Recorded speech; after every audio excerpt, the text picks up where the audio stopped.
굉장히 놀라운 말씀입니다. 이 이사야 54장은 그 앞에 있는 이사야 53장의 말씀이 이제 기초가 되어서 나오는 말씀이죠. 이사야 53장은 메시아에 대한 예언입니다. 예수 그리스도가 이 땅에 오시고 어떻게 그 사역들을 감당하시는가, 그리고 그 예수 그리스도를 통해서 우리가 어떻게 나음을 입고 우리가 어떻게 회복을 하게 되고 우리가 어떻게 소망을 가지게 될 것인가에 대해서 말씀을 쭉 편 다음에 54장을 이렇게 시작하는 것입니다. 잉태하지 못하며 출산하지 못한 자, 못한 너, 그렇게 말하고 있습니다.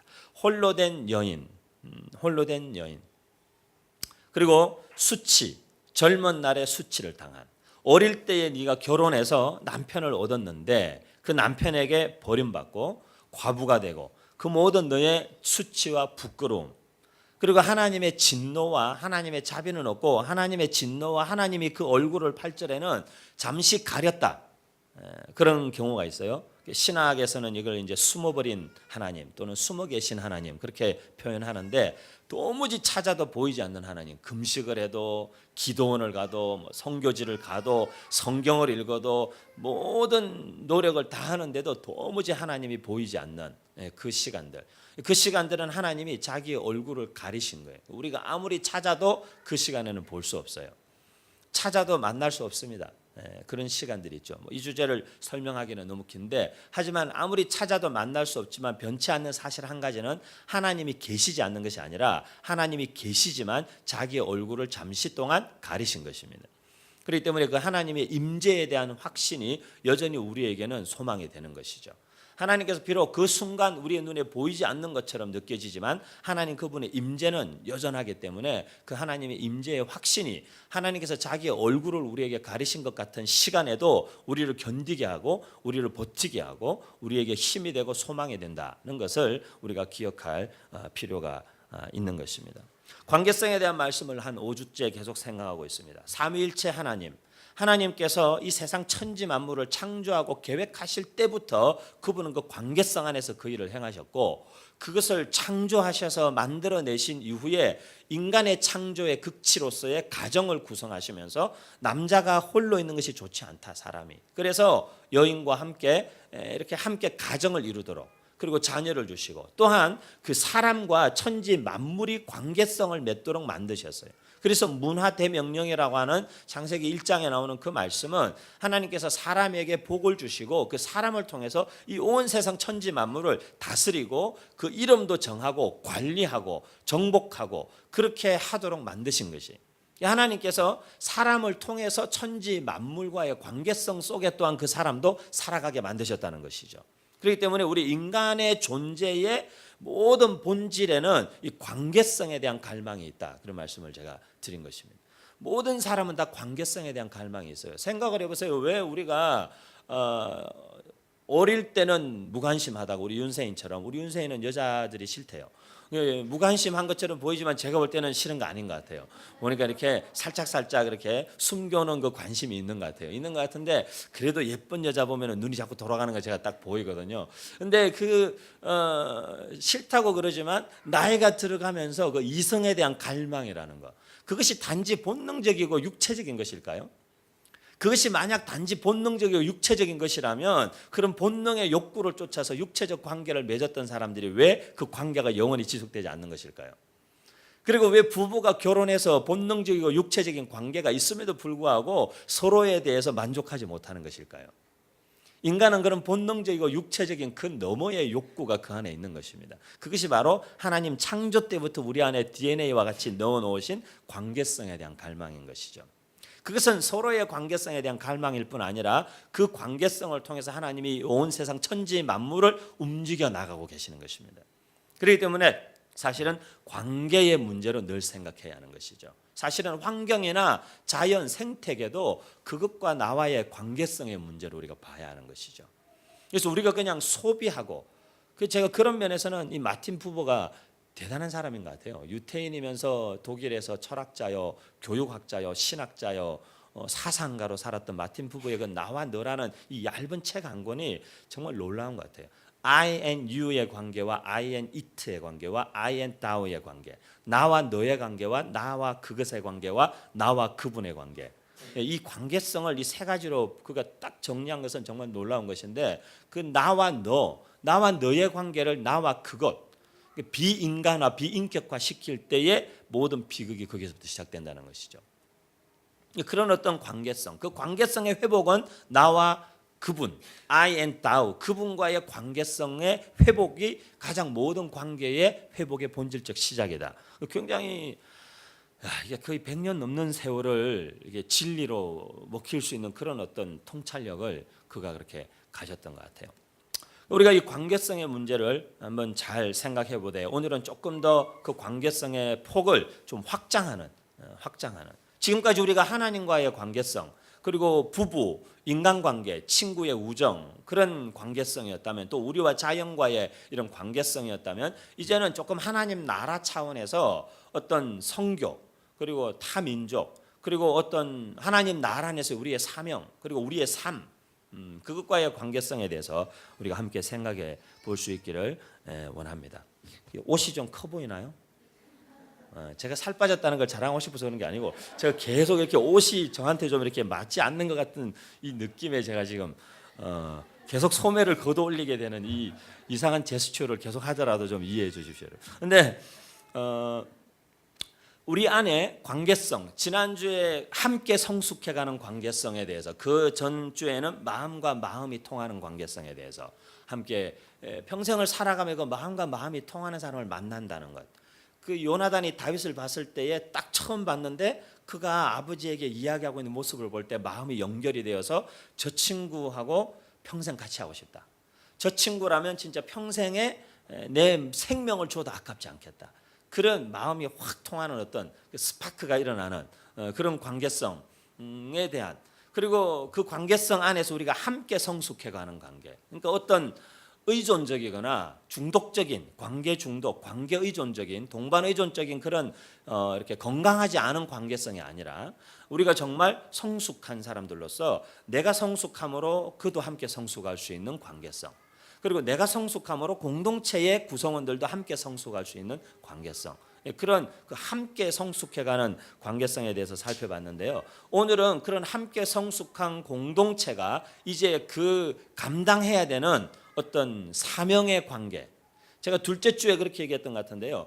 이 관계성의 설교에 대해서 두 번째 얘기하면서 관계 회복이라는 것은 우리 모든 그리스도인들의 사명과 같은 것이에요. 왜냐하면 결국에는 말씀드린 대로 인류의 모든 비극은 관계성의 파괴에서부터 왔기 때문에 이 인류를 다시 원점으로 돌려놓는다라는 것은 관계성의 회복의 문제예요. 예수님께서 궁극적으로 이 세상에 오셔서 궁극적으로 이루신 일은 무엇입니까? 하나님과 우리 사이에 깨어진 관계를 화목하게 하신 것이죠. 다시 화평하게 만들어 주신 것이죠. 그것은 관계성의 회복인 것이죠. 가장 본질은 예수 그리스도의 사역의 가장 본질도 관계성의 회복이고 우리에게도 화목해 하는 직책을 주셨다 그렇게 말씀하셨어요. 그런데 그 직책이 얼마나 놀라웠으면 천사도 흠모한다 그렇게 말했어요. 천사조차도 하나님께서 우리를 통해서 계획하고 꿈꾸시고 이루시기를 원하시는 그 일을 천사들도 자기들도 그 일을 감당하고 싶다. 우리도 그 일에 쓰임받고 싶다라는 소망을 가질 만큼 하나님 우리에게 맡기신 이 소명은 너무나 아름답고 너무나 존귀하고 너무나 특별한 것이라는 것이죠. 그것의 가장 본질이 무엇이냐면 관계성의 회복이라는 것입니다. 그래서 어떻게 보면 우리가 이미 지난 몇 주간 동안 내렸던 결론처럼 우리 예수 믿는 하나님의 사람들은 어디 가든지 그 관계성의 회복이 일어나야 합니다. 우리 때문에 관계성이 깨지면 안 됩니다. 어쨌든 우리 때문에 회복이 일어나야 됩니다. 가정에도 우리 때문에 회복이 일어나야 합니다. 저는 우리 젊은이들이 성숙하면 우리 젊은 사람들이 성숙하면 부모님의 관계도 우리 젊은 사람들이 이제는 회복해야 됩니다. 부모님 두 분이 스스로 하기에는 쑥스러운 면도 있고 또 너무 오랜 세월 동안 서로 이렇게 감정 대립이 있다 보면 선뜻 그게 쉽지가 않아요. 하지만 그럴 때에 정말 이제 성숙하고 철이든 자식이 그 부모님의 관계성 안에서 그런 조율을 잘하고 부모님이 서로 화해하며 화평하며 남은 삶을 정말 서로를 정말 깊이 사랑하는 사랑의 관계로 끌어낼 수 있는 것도 사실은 관계성의 그 묘미와 관계성의 비밀을 깨달은 우리 믿는 자녀들의 몫이에요. 그렇기 때문에 제가 볼 때는 우리 예수 믿는 하나님의 사람들은 그 관계성의 비밀을 깨닫고 알고는 우리의 가정에도 관계 회복의 통로가 되어야 되고, 그리고 직장에서도 관계 회복의 통로가 되어야 되고, 서로 간에 불신하고 서로를 계속해서 헐뜯고 뒷담화하고 분리시키려는 사람들을 양측으로 오가며 말을 옮기고 함께 편을 나누는 것이 아니라 이해시키려 하고 납득시키려 하고, 오히려 상사라는 상사의 입장을 대변해주고, 물론 또 하사는 아니죠. 그 아랫사람은 아랫사람 입장을 대변해주고, 물론 그러다가 양쪽에 다 욕먹는 경우가 지혜롭지 않으면 생기지만, 그러니까 하나님의 지혜를 끊임없이 구하면서, 그건 우리는 어떤 의미에서는 우리의 사명과 같이 받아들여야 되는 것이죠.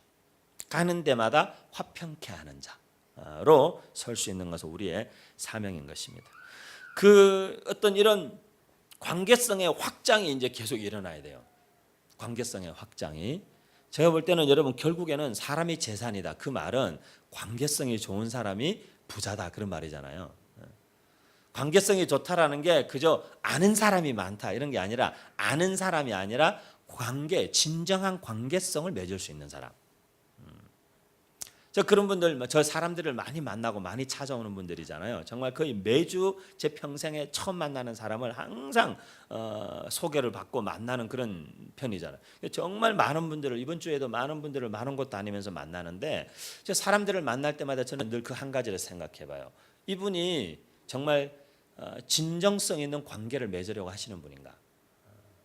이분이 지금 당장 자기한테 뭔가 필요한 게 있고 그것을 내가 가지고 있으니까 와서 이렇게 친한 척은 하지만 자기가 얻을 걸 얻고 나면 떠날 사람이다, 그렇게 생각되고, 그래서 관계를 맺으려고 하지 않고 어떤 일을 자꾸 같이 하자고 찾아오는 분들은 저는 굉장히 아주 거부감이 많아요. 저한테 찾아와서 계속 사역 얘기하고 일 얘기하는 분들이 많아요. 제가 뭐 아무것도 없는데도 와서 계속 뭘 같이 하자 그러고, 뭘 하자 그러고, 자기가 뭘 하려는데 같이 하면 어떻겠냐 그러고, 이걸 좀 도와달라 그러고, 또는 제가 하는 걸 또 도와주시겠다 그러고, 뭐 이렇게 여러 가지 이야기 많이 하는데, 그 관계성으로 다가오질 않고 일을 들고 찾아오는 거예요, 항상. 근데 그런 사람들은 일이 끝나면 그 관계도 그만인 것이에요. 하지만 일과 상관없이 그 관계성에 대한, 제가 우리 어깨동무의 후배 전도사님들, 목사님들 한 번씩 겁줄 때 그런 얘기 하거든요. 나는 진정성 있는 관계가 없는 친구들은 다시는 안 본다고.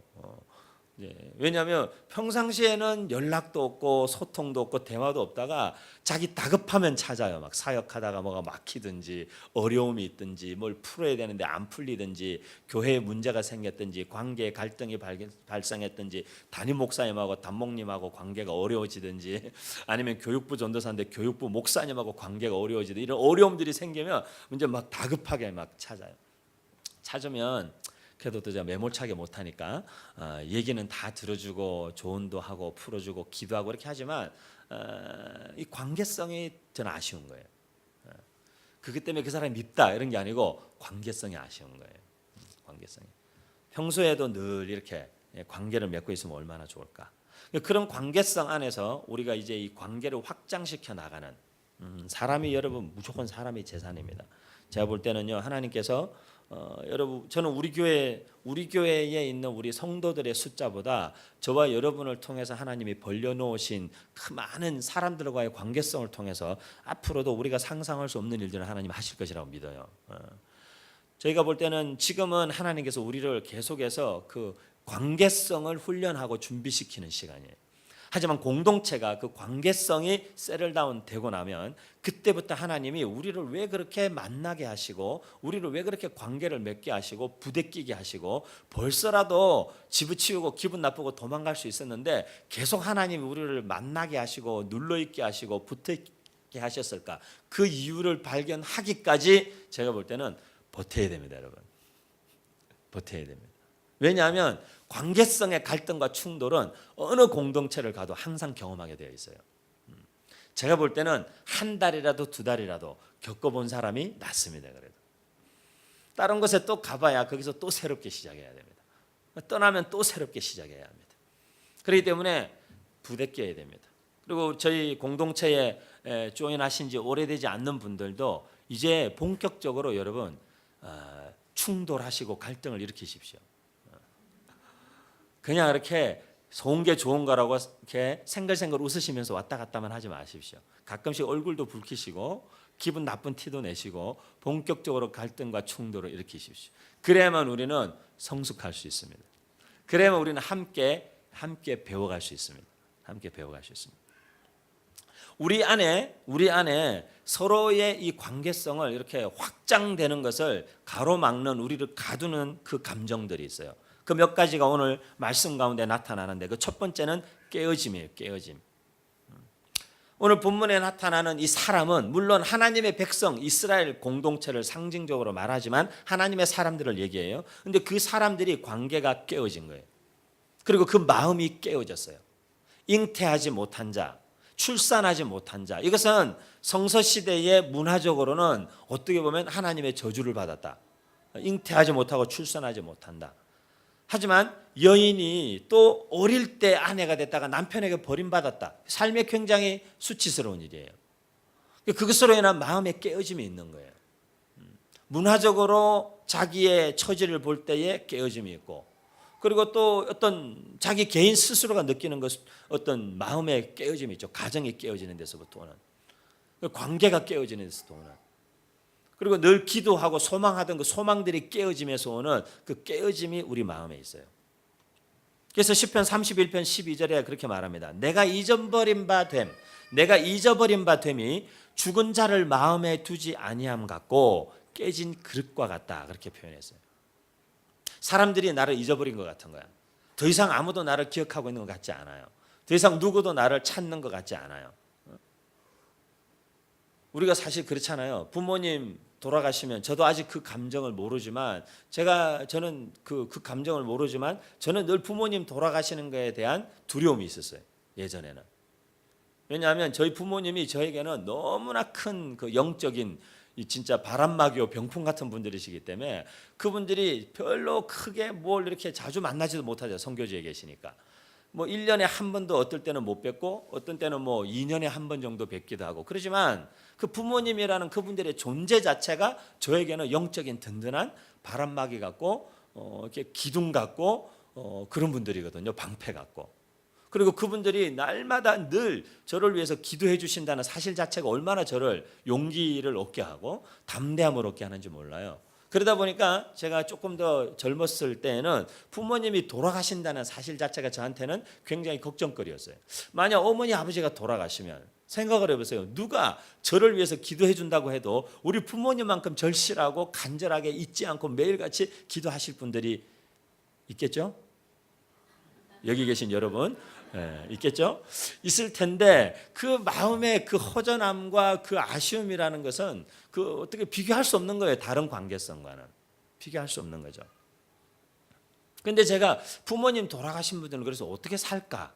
저 그때도 그 유심히 봤어요. 이렇게 제 주변에, 그때는 제가 예를 들면 20대 이럴 때니까 제가 주변에 40대 50대 이렇게 되신 분들이 이제 부모님 돌아가시고 장례가 나고 이러면 제가 장례식에 가기도 하고 이제 이러면서 그 이후에 이제 그 집사님들이 교회에서 계속 생활하면서 어떻게 사실까 이렇게 보니까 또 사시더라고요. 잘 사시더라 뭐 이렇게 말하면 그분들에게 혹시 누를 끼치는 게 되는데 어쨌든 삶은 계속 되는 거더라고요. 보니까. 사세요. 아마 그걸 매일 내 마음속에 그 부모님이 막 보고 싶고 막 참을 수가 없고 막 견딜 수가 없고 그러면은 우울증이 걸리든지 무슨 정신적인 어떤 이상이 아마 나타나겠죠. 하나님이 아마 우리로 하여금 죽은 자는 마음에 두지 아니한다. 이 말이 그냥 인생의 일반적인 우리 그거잖아요. 그죠? 저도 저희 부모님을 1년에 한 번, 2년에 한 번 뵙지만 제가 날마다 부모님을 생각하진 않아요. 날마다 생각나진 않아요. 섭섭하실지 모르지만 하지만 이제 요즘에는 카톡이라는 게 있어서 가끔 카톡이 자주 오니까 그래도 생각을 더 자주 하게 되는 면은 있는 것 같아요. 그런데 어떤 그런 잊혀짐 그리고 관계의 깨어짐으로부터 오는 묻혀버리는 것 같은 그런 감정들 우리 안에 있죠. 그런데 김남준 목사님이라는 분, 우리나라에 그래도 한국 목회자들 중에서 신학적인 이슈들을 정리를 가장 열심히 많이 해내시는 책을 많이 내시죠. 근데 이제 사람들이 참 읽기 어려운 책만 쓰시는데 김남준 목사님 책 중에 자기 깨어짐이라는 책이 있어요. 자기 깨어짐이라는 책이 있는데 그 책에서는 깨어짐에 대해서 오히려 이렇게 해석합니다. 신학적으로는 자기의 깨어짐이라는 것은 영혼의 경향성에 영향을 미친다. 영혼이 어떤 그 텐던시, 자기의 영혼이 그 나아가고 움직이려는 그 방향성과 태도에 영향을 미치는데, 자기 깨어짐이라는 것은 결국 죄에 대한 죽음의 실행 과정이다, 그렇게 표현했어요. 그러니까 우리는 깨어지는 게 굉장히 힘들잖아요, 우리에게는. 내 입장에서 보면 내 안에 내가 소중하게 여기는 것들이 깨어지고 소중하게 여기는 관계들이 깨어지는 것이 굉장히 어렵고 힘든 일인데, 하나님 편에서 볼 때는 우리가 그렇게 깨어져 나감으로써 우리는 죄에 대해서 우리의 옛 자아가 완전히 죽는 것이 실행되는 과정을 경험하게 된다는 것이죠. 그래서 자기 깨어짐이라는 것은 결국 부패한 자기 사랑, 그릇된 자기 사랑이 파괴되는 것을 의미한다, 그렇게 말했어요. 그렇기 때문에 어떻게 보면 사실 이 깨어짐이라는 것은 우리가 성장하고 성숙하고 하나님의 뜻을 향해 움직여 나아가는 데 있어서 굉장히 필요한 과정이라는 것입니다. 우리가 사회생활하면서 여러분 벌써 이제 30대, 우리가 40대들도 벌써 계시고 50대도 계시잖아요. 사회생활 하시면서 가장 대하고 만나면 어려운 사람이 누구예요? 고집 센 사람, 완고한 사람, 남의 말 안 듣는 사람, 이런 사람들이잖아요. 그 본질에는 어떤 견고한 진 같은 게 있는 거예요. 자기를 둘러싸고 있는. 그래서 그걸 누군가가 뚫고 들어오는 것을 허용하지 않는 거예요. 완강하게 거부하고 누군가가 자기의 삶에 그런 영향력을 미치려고 하는 것을 완강하게 거부하는 것이죠. 그게 굳어져 버리는 거예요.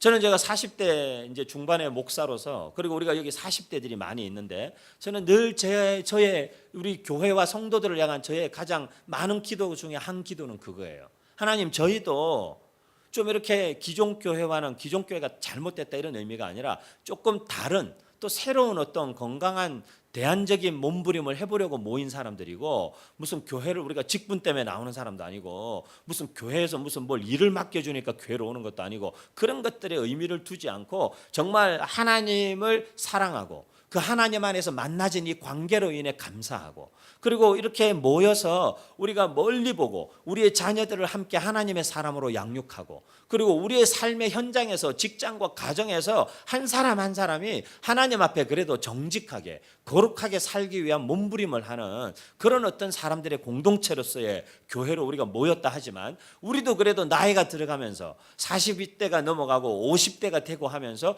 우리도 우리의 사고방식이나 우리의 신앙생활이나 이런 것들이 어느 순간에 경직될 수 있고, 우리도 어느 순간에 그런 말랑말랑하던 우리의 감정과 정서와 관계성들이 이제 이렇게 완고하고 경직된 어른들의 티와 흉내를 내기 시작하면 이제 소망이 없어지는 거예요. 그렇게 되면 소망이 없어지는 거예요. 저는 늘 기도하는 거예요. 하나님, 늘 우리 안에 이런 영적인 그 융통성과 순수성, 그것이 우리 공동체 안에 계속 유지되게 해주십시오. 저도 제가 목회자라고 해서 무슨 목사로서의 무슨 권위, 무슨 대우, 대접, 저 그런 거 생각 안 합니다. 여러분 저를 몇 년 보셔서 알지만 저 그런 거 생각 안 합니다. 여러분 저를 지난 4년 동안 생일 밥상을 한 번도 안 차려줬어도 그거 제가 섭섭하지 않습니다. 그런 거 뭐 생일 선물 그런 거 상관없습니다.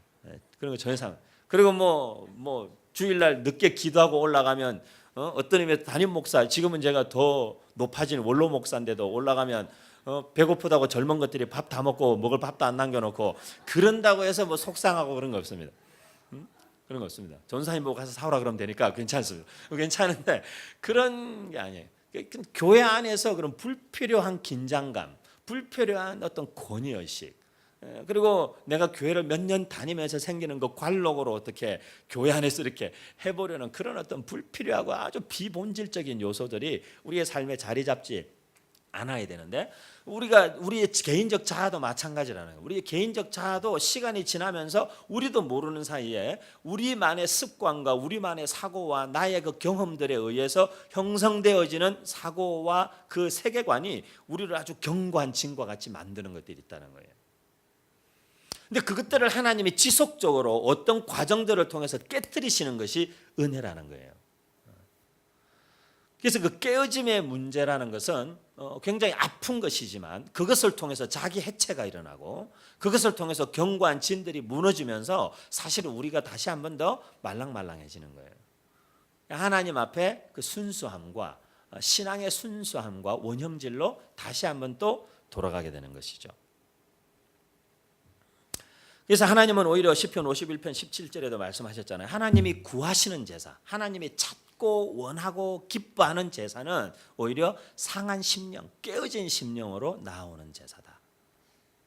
그래서 주일날 아침에 여러분 처절하게 깨어진 마음으로 교회 오는 것 괜찮습니다. 이런 마음으로 내가 가서 무슨 예배를 드릴 수 있을까? 그렇게 생각하지 마세요. 오히려 하나님은 그 예배, 그 마음을 더 원하세요. 어쩌면 완고하고 교만하고 자기 의로 충만해서 나와 바리새인처럼 예배에 나오는 사람보다 깨어진 마음으로 세리와 같이 바닥에 엎드러져야만 될 것 같은 심정으로 나오는 사람의 예배를 하나님 더 원하신다는 것이에요.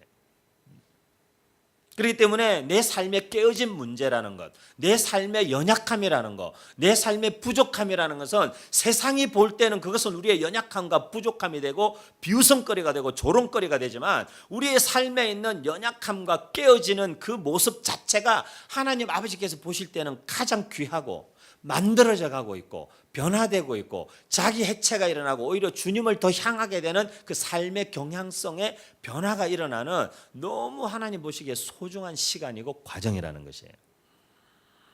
그렇기 때문에 얼마나 소망이 있습니까? 우리의 삶의 깨어짐이 없을 수가 없어요. 자아의 깨어짐, 자존심의 깨어짐, 내가 생각하고 기대했던 것들이 무너지고 내가 확실하다고 믿었던 것들이 막 무너지기 시작할 때 하나님이 나로 하여금 더 깊은 하나님의 사랑을 경험하기 위한 자기 깨어짐, 자기 부인, 자기 파괴의 프로세스를 지금 지나가게 하시는구나. 이것이 은혜구나. 그리고 하나님이 지금 나의 이 모습을 내가 잘난 척하고 고개 뻣뻣이 들고 돌아다닐 때보다 하나님이 더 기뻐하시는구나.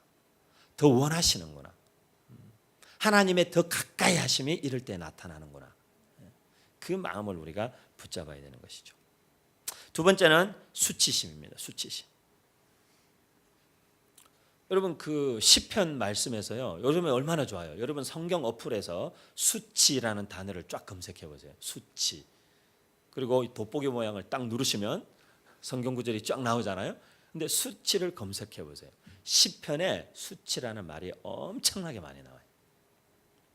이게 무슨 얘기냐면 시편의 대부분의 저자가 다윗인데 다윗 하나님의 마음에 합한 자, 한 시대의 왕으로서 이스라엘의 가장 위대했던 왕으로 가장 넓은 영토를 정복하고 가는 곳곳마다 승리했던 왕, 위대한 왕 다윗. 데이빗이라는 이름은 최고의 이름. 제가 이스라엘에 저희 가족들하고 갔을 때 저희가 솔로몬 호텔에 묵었어요. 근데 그 옆에 보니까 데이빗 호텔이 있더라고요. 데이빗 호텔이 그 이스라엘에서 최고 비싼 호텔이래요. 호텔의 크기는 우리가 묵었던 솔로몬 호텔이 훨씬 큰데 그 데이빗 호텔이 제일 유명하대요. 거기는 오바마도 왔을 때 거기 머물고 외국 외교관이나 대통령이나 이런 사람들이 오면 거기를 쓴대요. 왜냐하면 데이빗이기 때문에. 데이빗이기 때문에. 제가 보니까 단지 데이빗이기 때문에 이름이 단지 데이빗이기 때문인데 그 데이빗이라는 이름은 유대인들이나 이스라엘에는 특별한 이름이에요. 특별한 이름이에요. 근데 그 데이빗이 자기가 자기의 삶의 고백들을 적어놓고 신앙의 고백을 적어놓았던 시편들에 보면 수치라는 단어를 정말 많이 써요. 엄청나게 수치를 많이 당하고 경험한 거예요. 자기에게 이런 수치감을 안겨주는 저 원수들을 주님 일어나서 이빨을 다 뽑아버리십시오. 뭐 이런 얘기를 하잖아요, 다윗이. 뼈들을 다 꺾어버리시고. 그러니까 여러분 때로는 여러분들 좀 과격하게 기도하세요. 주님 하여간 죽으라고 저렇게 저를 뒷담하는 저 인간의 이빨을 다 뽑아주세요. 뭐 이렇게 기도하세요, 여러분 좀. 그렇게 기도도 해야 됩니다, 가끔씩은. 그렇게 기도해야지 그냥 너무 착한 척 하지 마세요. 착한 척이 여러분을 죽이는 거예요, 사실은.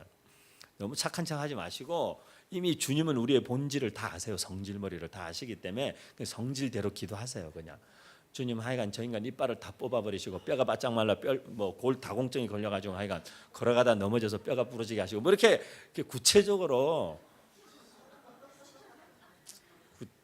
하세요, 여러분. 구체적으로. 그 어떤 그 수치심 때문에 다윗이 견딜 수가 없어가지고 그 수치심으로 인해서 자기의 원수들을 막 저주하는 거예요. 막 저주하는 거예요. 나에게 이런 수치를 안겨주는 저런 인간들을 하나님 그냥 내버려두면 안 됩니다. 그 다윗이 막 그런 걸 내뱉어내죠. 시편 44편 15절에 그래서 나의 능욕이 종일 내 앞에 있고, 그래서 나의 능욕이 종일 내 앞에 있습니다. 하루 종일 자기가 능욕 받는다는 거예요. 그리고 그 수치가 내 얼굴을 덮었습니다. 그렇게 말합니다. 하지만 이사야 25장 8절에 그런 말씀이 있어요. 사망을 영원히 멸하실 주님, 그 주 여호와께서 모든 사람들의 얼굴에서 눈물을 씻기시고 자기 백성들의 수치를 온 천하에서 제하시리라. 여호와께서 이같이 말씀하셨느니라. 그렇게 말하는 것이죠. 오늘 본문도 우리에게 말합니다. 너의 수치를 네가 사절에 잊을 것이다. 젊은 날에 당했던 수치, 부끄러움, 깨어짐, 그런 것들 여러분 연연해 하지 마세요. 예수 믿는 사람은요, 예수 그리스도 안에 있으면 우리는 새로운 피조물이라 그랬어요. 우리 인간 존재는 being이 있고 인간 존재는 being이잖아요. being, 존재. 그 다음에 그 존재의 행위라는 게 있어요. doing이라는 게. 근데 율법적 사고에 너무 얽매여 있는 사람들은 doing으로 being을 정죄해요. 그 사람의 행위를 가지고 그 사람의 존재감에 상처를 주는 거야. 우리가 이제 부모로서 저도 그러고 어린 자녀들에게 그렇게 하기 쉬워요. 우리가 어린 자녀들에게 그 아이의 잘못된 행동을 가지고 그 아이의 존재감을 바닥에 떨어지게 만드는 것은 굉장히 잘못된 훈육 방법인 거죠. 아이들을 꾸짖을 때에 너라는 존재 자체가 너는 나쁜 애야. 그거는 나쁜 애들이 하는 행동이야. 이렇게 아이들에게 꾸짖어서는 안 된다는 거죠. 너의 행동 자체가 왜 잘못되어지는지를 설명해야지 그 행동 자체가 그런 행동은 나쁜 애들만 하는 행동이야. 이렇게 단정 짓는 것은 교육학적으로도 제가 볼 때는 옳지 않고 성경적으로도 옳지 않아요. 행위는 행위로 수정해야 되는 것이죠. 그리고 그 행위의 동기가 되는 그 생각과 그 동기를 찝어내야 되는 것이지 이 존재를 문제 삼는 것은 굉장히 사실 우리가 너무 오버하는 거예요. 존재의 문제가 아닌 것이죠. 그런데 우리는 사실 신앙생활 하면서 doing의 문제를 가지고 자기 being의 문제를 계속해서 고민하고 갈등하는 젊은이들을 너무 많이 보는 거예요. 왜 그러냐면 우리가 그렇게 정죄받고 자랐기 때문에 그래요. 근데 우리 하나님은 어떤 경우에도 우리의 doing을 인해서 우리를 꾸짖으실지라도 우리의 존재의 문제를 건드리지 않으세요. 우리의 being의 문제는, 존재의 문제는 우리가 예수 그리스도를 구주로 고백하고 그 하나님의 영이, 양자의 영이, 지난주에 말씀 나눴나요? 그 양자의 영이 우리의 마음의 두려움으로 말미암아 부끄러움과 두려움들이 떠나가고 종의 영이 아니라 이제는 양자의 영을 받은 자들로서 우리의 신분의 변화는, 존재 being의 변화는 이미 완성된 것이에요. 사실은 그 신분은 누구도 바꿀 수 없는 것이에요. 그것은 우리의 doing이 어떠한 것이 우리의 신분을 바꾸지 못해요. 그래서 성경은 에베소서는 우리의 옛사람과 새사람을 나누어서 얘기하는 거예요. 옛사람과 새사람. 새 사람이 되었지만 옛사람의 행위가 남아있는 거예요. 우리에게. 그래서 에베소서의 옛사람과 새사람과 골로새서의 옛사람과 새사람의 비유를 잘 보세요. 옛사람의 행위를 벗어버리라 그러지 옛사람을 벗으라고 얘기하지 않아요. 왜? 우리는 이미 새 사람이기 때문에 그래요. 그래서 그런즉 누구든지 그리스도 안에 있으면 새로운 피조물이다. 이것은 new creation이란 말이에요. 새로운 존재가 됐단 말이에요. 우리는 이미 존재적으로는 우리는 완전히 새롭게 된 것이에요. 하지만 우리 안에 육신적 그 습관이 남아 있는 것이죠. 주님은 그 육신적 습관을 미워하시는 것이고 그 육신적 습관들이 우리의 being의 존재에도 자꾸 의심을 가지게 하고 영향력을 미치고 그것을 오염시키고 변질시킬 것이기 때문에 그 옛사람의 행위와 습관을 벗어던지라고 얘기하는 것이죠. 우리 삶에 있어서요, 사실 우리가 앞으로 나아가거나 성숙하거나 관계성을 원만하게 맺는 데에도 가장 큰 걸림돌이 되는 것이 바로 이런 것들이에요. 깨어진 마음, 수치심, 그리고 그것으로부터 오는 두려움 이런 것들이죠. 이런 것들이 있으면 우리로 하여금 적극적 관계를 맺는 일에 자꾸 두려워하게 만들죠. 소극적이게 만들죠. 그것을 오늘 이야기한 사명적 측면에서 쳐다본다면 우리의 자격을 자꾸 따지는 거예요. 그걸로. 야, 너는 그럴 만한 자격이 없어. 네가 과거에 어떻게 살았는지 생각을 해봐. 네가 지금 무슨 짓을 하고 살고 있는지 사실은 남들이 모르는 너의 모습을 한번 봐. 네가 그런 일을 하면 남들이 다 웃을 거야. 예, 그런 면이 있죠. 지금 우리 한국 교회가 그런 어려움이 많잖아요. 이렇게 숨겨져 있던 것들이 드러나면서 많은 사람들에게 충격을 주는 일들이 많이 일어나고 있어요. 많이 일어나고 있어요. 하지만 참 저는 왜 복음이 이 세상의 소망일까? 그런 생각 해보면요, 복음만이 그 사람에게도 다시 기회를 줄 수 있기 때문에 그래요. 그죠? 누가 그 사람에게 다시 기회를 주겠어요? 세상은 기회 안 줍니다. 세상은 여러분의 기회를 한번 뺐으면 누군가가 차지하고 있기 때문에 그 자리를 다시 돌려주지 않습니다.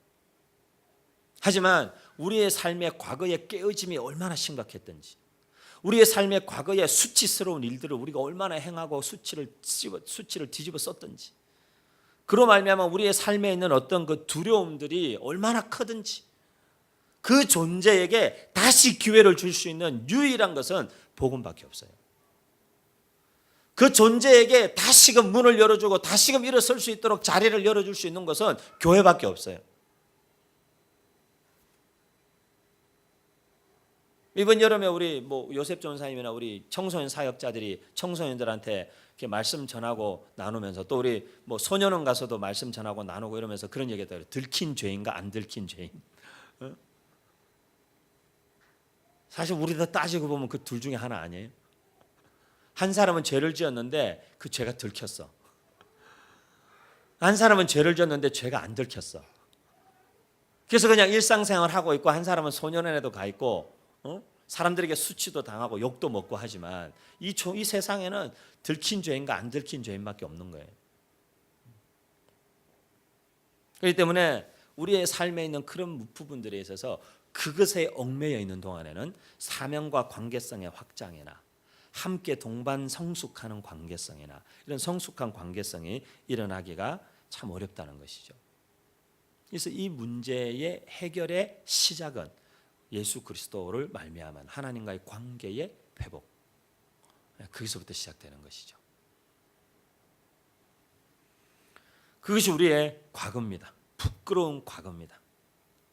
우리는 다 그런 부끄러운 과거가 있을 수 있어요. 생각하면 우리의 과거 때문에 지금 나의 모습조차도 하나님 앞에 연약함과 부끄러움이 있을 수 있어요. 여기 저랑 같이 사역하던, 젊을서부터 같이 사역하던 분들이 있지만, 제가 미국 가서 우리 팀들을 딱 떠나서 미국에 혼자 가가지고 제가 많이 느낀 게 있어요. 그 가장 첫 번째 제가 느낀 게 뭐였냐면, 진짜 나는 쓰레기 같은 인간인데 우리 팀원들이 되게 훌륭했구나. 지금 다 선교사, 사역자, 목회자 된 사람들이 많은데, 지난번에도 모여 보니까 목사, 선교사 어떻게 하다 보면 다 여기저기서 다 모였어. 근데 목사고 선교사고 전도사고 다 사모고 다 사모님들도 많고, 지금 개척에서 개척교회 사모가 된 친구도 있고 다 많은데, 가만 생각해 보면 멤버들이 다 굉장히 훌륭했던 것 같아요. 저보다 훨씬 성숙했던 것 같아요. 그리고 집회 다니면서 그때도 대단한 역사가 일어났다면 많이 일어났는데, 그것도 제가 가만히 생각해 보니까 제가 지금도 기억나요. 필라델피아에 제가 미국 가서 전도사로 첫 집회를 필라델피아에서 했는데, 필라델피아에 집회 초청받아서 청년 집회 하는데, 제가 그 집회를 하면서 한겨울에 필라에 눈이 많이 오니까 눈이 막 덮여 있는 필라델피아의 기도원에서 하는데, 제가 오전 말씀 전하고 그 중간에 점심 먹고 잠깐 그 눈이 확 쌓여 있는데, 그 벤치 같은 게 이렇게 자그만 이렇게 그 정자 같은 게 있고 그 밑에 벤치가 있어서 한겨울이지만 눈이 쌓여 있을 때는 또 별로 그렇게 춥지는 않아요. 거기 가서 앉아서 잠깐 묵상하고 기도하는데 그 마음이 너무 더 강하게 부딪혀오더라고요. 나의 영성과 아무 상관없는 일이구나. 우리 팀이 함께하는 그 팀의 영성이라는 것과 그 팀을 통해서 역사하시는 하나님의 역사라는 게 정말 대단하고 놀라운 거구나. 나 혼자는 내가 아무것도 아니구나. 별 볼 일 없는 사람이구나.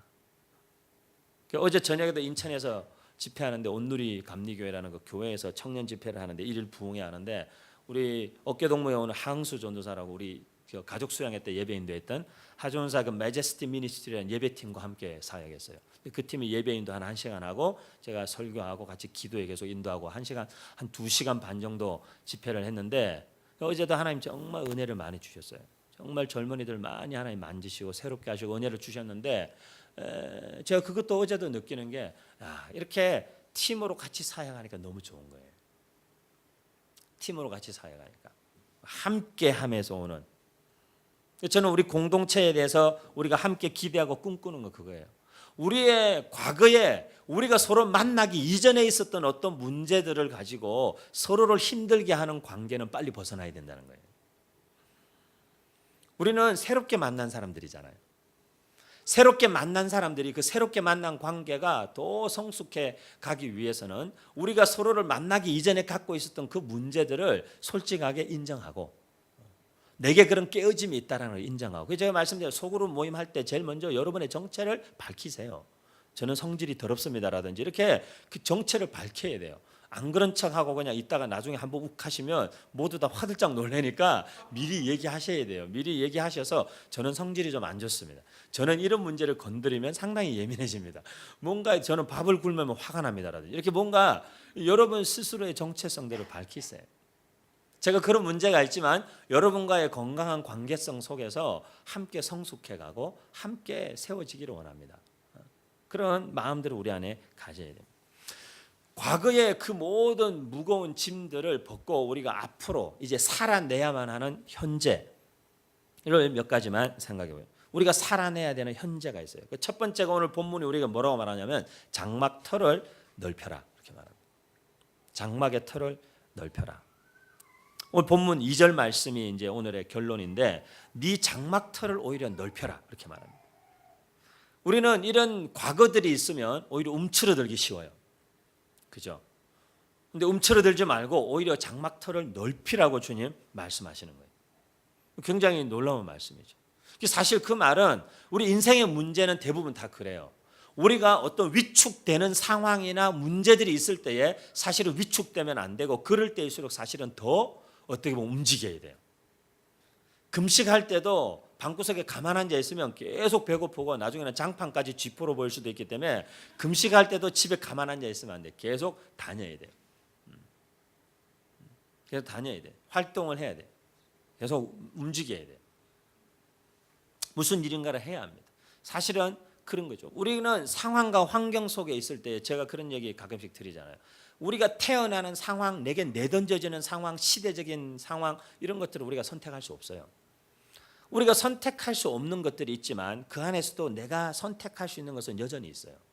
그 상황이나 환경에 대한 어떤 태도를 보일 것이냐는 내가 결정하는 거예요. 그러니까 우리는 내가 결정할 수 있는 영역에서 영향력을 행사하면 되는 거예요. 내가 원치 않는 상황이 주어졌다.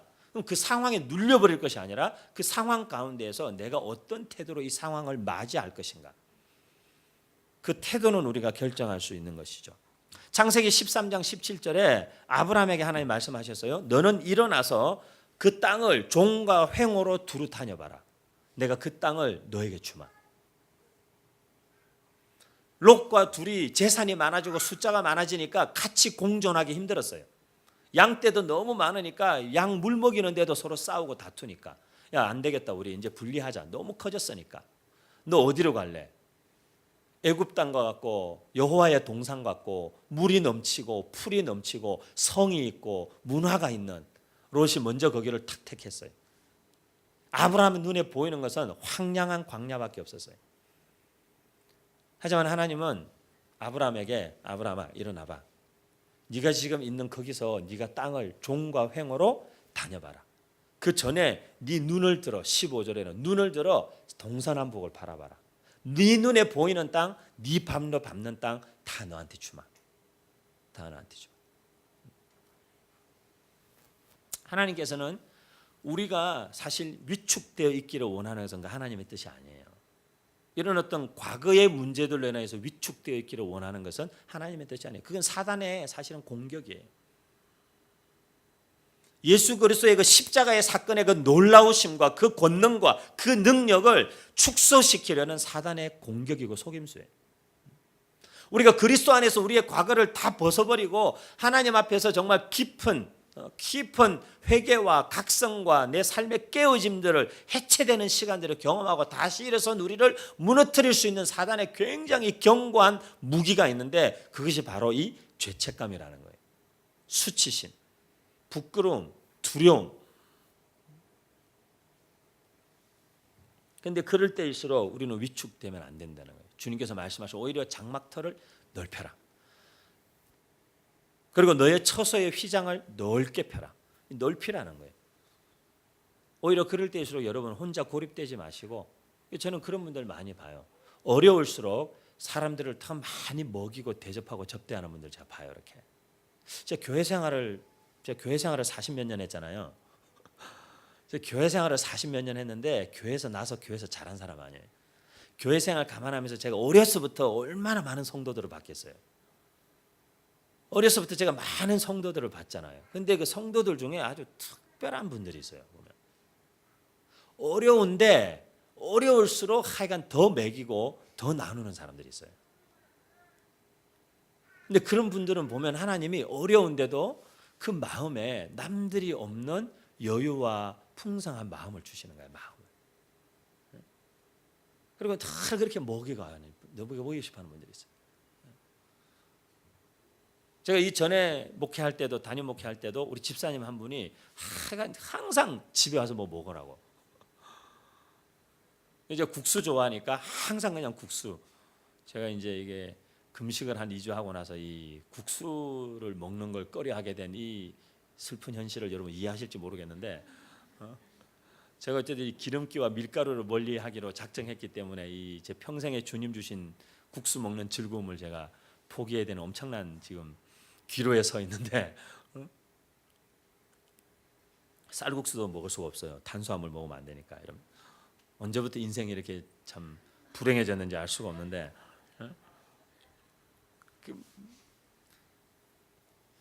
그런 사람들이 있어요. 삶이 제가 볼 땐 그렇게 여유롭지 않아요. 하지만 계속 먹이는 거예요. 이렇게 계속 퍼낼 게 나오는 거예요. 이렇게 계속. 작은 거 하나라도 국수 한 그릇이라도 라면 한 그릇이라도 같이 먹으려는 마음이 있는 분들이 있어요. 그런 분들은 보면 정말 이 말씀을 실천하는 사람들. 그런 분들은 보면요, 뭐 이렇게 생색내는 사람들하고 비교할 수 없는 사람들의 신뢰가 있어요. 그리고 그분들을 향한 사람들의 그 호감과 사람들의 감사하는 마음과 그런 게 있어요. 이게 제가 보니까 하나님께서 제가 한 40몇 년 한 사람의 인생을 지켜보면 많이 본 거잖아요. 제가 보니까 하나님께서 그 자녀들이 어디 가도 다 먹고 살게 하시더라고요. 왜냐하면 그 자녀들을 하나님이 어디 가든지 도와줄 사람, 걔들을 먹이고 싶어하는 사람들이 또 막 나타나더라고요. 보니까. 여러분, 이건 기복적인 게 아니고요. 내가 이렇게 하면 하나님 이렇게 해주시겠죠. 그게 아니라 인생의 기본 원리가요, 뿌린 만큼 거두는 거예요. 심지어 예수 믿는 사람들은 뿌린 것보다 더 풍성하게 거두는 거예요. 항상 뿌린 것보다 더 풍성하게. 처소의 휘장을 넓게 펴라. 더 많은 사람들이 그 안에 들어오게 하라. 마태복음 13장 31절에 겨자씨, 모든 씨보다 작은 것이지만 자란 후에는 풀보다 더 큰 나무가 되어서 공중의 새들이 와서 그 가지에 깃들이느니라. 제가 말씀드렸죠. 저는 우리 이름 없는 교회가 막 커지는 거, 그거는 우리 소관이 아닌 것 같아요. 저는 그런 의도가 없는 사람이니까. 하지만 저는 늘 꿈꾸는 것은 교회의 규모와 사이즈와 사람 숫자에 상관없이 영향력이 커지는 교회. 우리 교회의 작은 섬김이지만 그 작은 섬김 때문에 많은 사람들이 그 가지에 깃들일 수 있는 교회. 선교관만 해도 어쨌든 1년에 200여 명의 선교사님들이 오셔서 저 선교관에서 그냥 쉬고 가시는 거예요. 그렇죠. 어지간한 대형교회가 아니고 1년에 200명의 선교사님들을 손님을 받아서 일주일, 2주일씩 그냥 주무시고 지내시다가 가게 섬길 수 있는 교회가 지구상에 몇 개나 되겠어요. 하지만 저희 교회가 규모는 작지만 그래도 하나님께서 선교관을 운영할 수 있도록 여건이나 상황들을 귀한 분들을 통해서 허락해 주시고, 선교관에서 선교사님들이 많은 분들이 쉬어가시고 너무 감사를 표시하시고 가시면서 다 쪽지 하나로도 감사의 표시를 하고 가시고 헌금을 남기고 가시는 분들도 계시고 감사의 마음을 다 표현하는. 이게 저는 늘 기도합니다. 주님, 저희가 쉽지 않은 일이지만 저 선교관을 이렇게 저희가 섬기고 수고하고 우리 사역자들도 그러고 많이 수고하는데 주님께서 우리 사역자들과 성도들과 우리 자녀들이 전 세계 어디를 가든지 재워주고 먹여줄 사람, 저는 주님이 그렇게 하실 거라고 믿습니다. 저는 그런 그 마음에 그런 믿음이 있어요.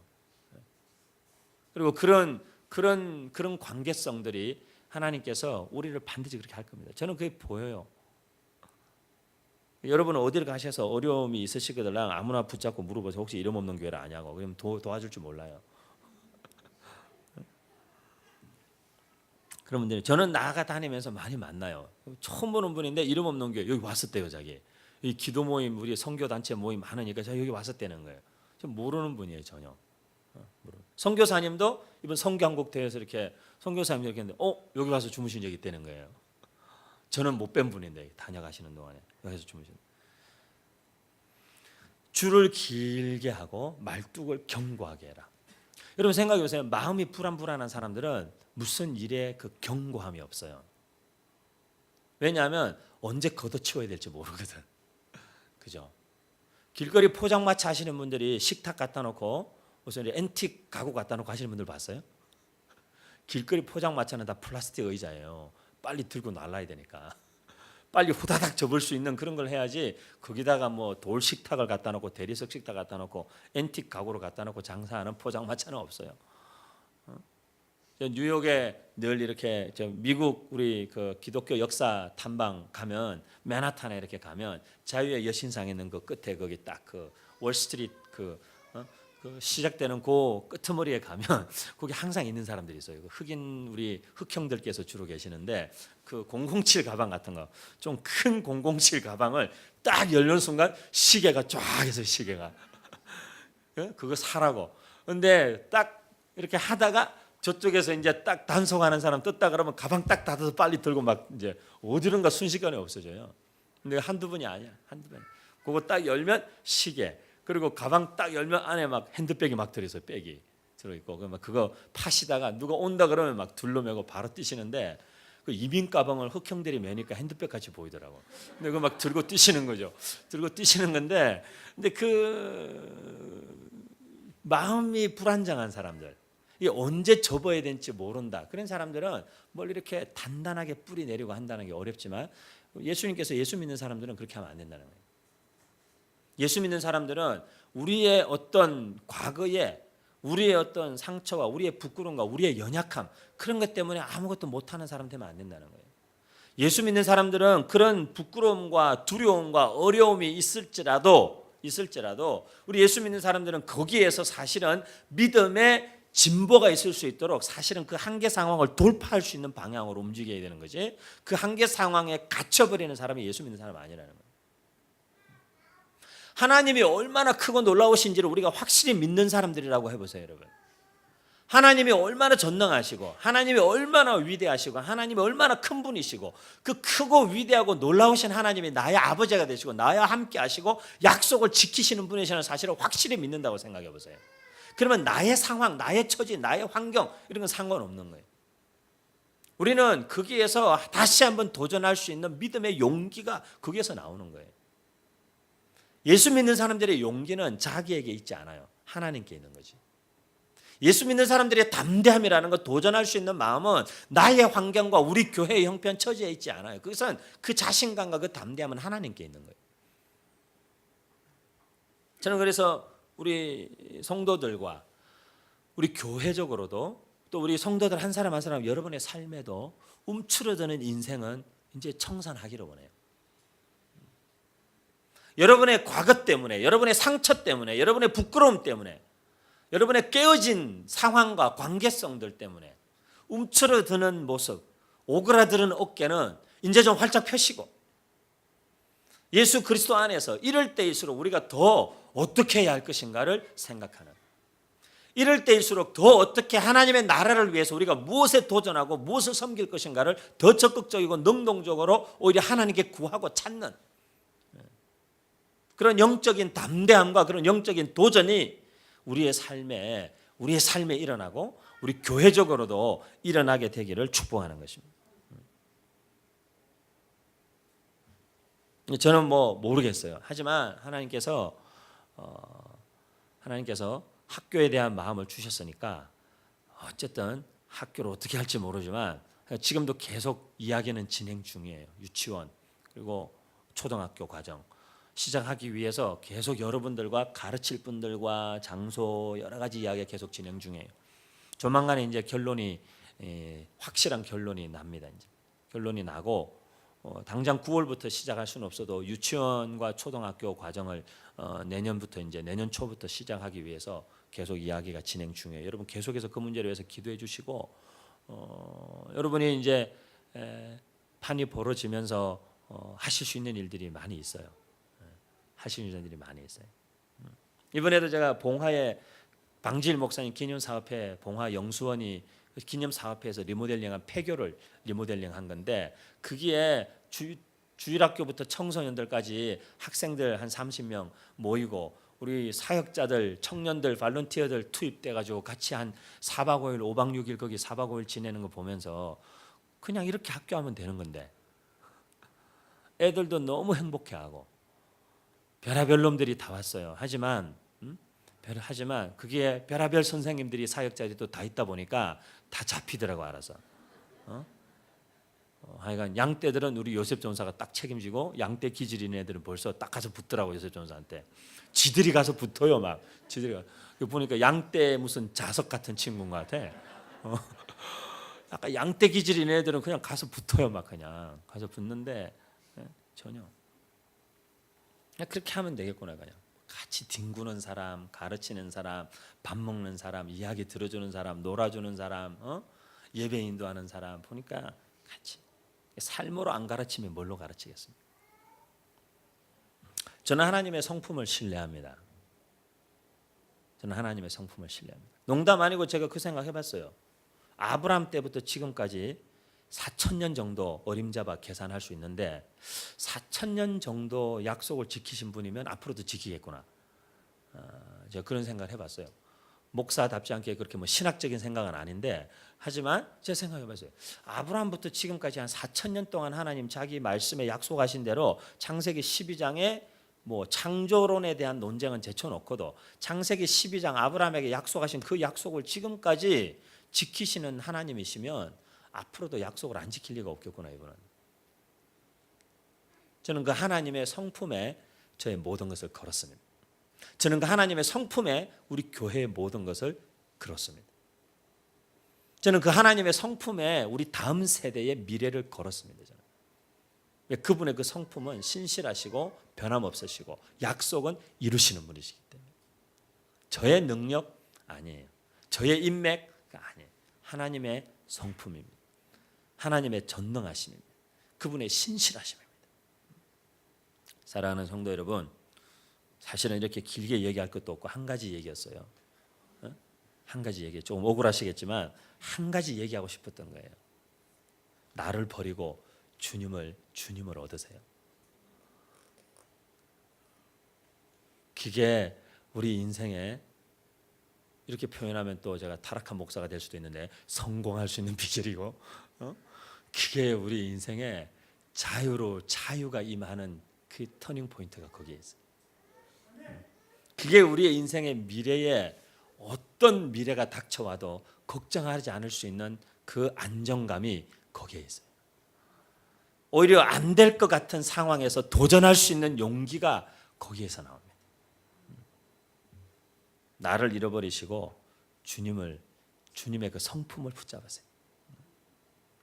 그래서 이번 한 주간도 여러분 한번 작은 것부터 시작해서 앞으로의 여러분의 삶이나 그림 그리고 계시는 분들, 결혼을 계획하고 계시는 분들, 형편이 영원히 지금 같을 거라고 생각하지 마세요. 지금 당장 결혼하기 어렵다? 3포 세대? 어젯밤에 얘기해서 청년들한테 88만 원 세대, 3포 세대, 취업 포기, 결혼 포기, 출산 포기, 그런 딱지를 세상에 너희들의 인생에 붙이게 허용하지 말라고. 그럼 빨리빨리 가위로 다 잘라버려야지 그걸 주렁주렁 달고 다녀요 여기다가. 88만 원 세대, 3포 세대 막 이렇게. 세상에 그런 딱지를 붙이게 하면 안 돼요. 다 집어쳐버려야지. 평생 죽어도 나는 집을 살 수가 없겠구나. 안 사면 되는 거지. 죽을 때 천국 갖고 가려고? 뭐 어떻게 하겠다는 거야. 죽어봐야 요즘에는 뭐 반평도 아니고 항아리 안에 들어가는데 뭘 어떻게 하겠다는 거야. 항아리에도 못 들어가는 사람이 많아요. 막 수목장이라고 막 나무 밑에 뿌려가지고 뭐 갈 때 뭐 온 천지가 다 죽으면 내 땅이야. 뭐 무슨 상관이야. 예수 믿는 사람들은 그런 거 좀 탁탁 털고 주님 딱 붙잡고 뭘 걱정할 게 있습니까? 결혼, 미래, 자녀 양육, 내 인생의 삶이 어떻게 주님이 나의 보증이시니까 그거밖에 없는 거예요. 그래서 마음껏 저지르고 도전하는 거예요. 그래서 우리 사랑하는 귀한 성도 여러분, 이번 한 주간 앞으로 남은 삶에 머뭇거리고 있거나 결정하지 못하고 있거나 나가지 못하고 있는 걸음이 있으면 한 걸음 옮기시고 진행하시고 진전시키시고 도전하시고 문을 열어가시고 꿈꾸시고 그림을 그리시고 움직여 나가는, 그래서 깨어짐이라는 것이 주저앉음이 아니라 성화의 주님 닮아가는 삶의 그 경향성으로 드러나는 것을 실질적으로 체험하는 이번 한 주간 또 놀라운 삶, 또 남은 삶, 또 우리 교회의 앞날 될 줄 믿습니다. 축복합니다. 기도하겠습니다.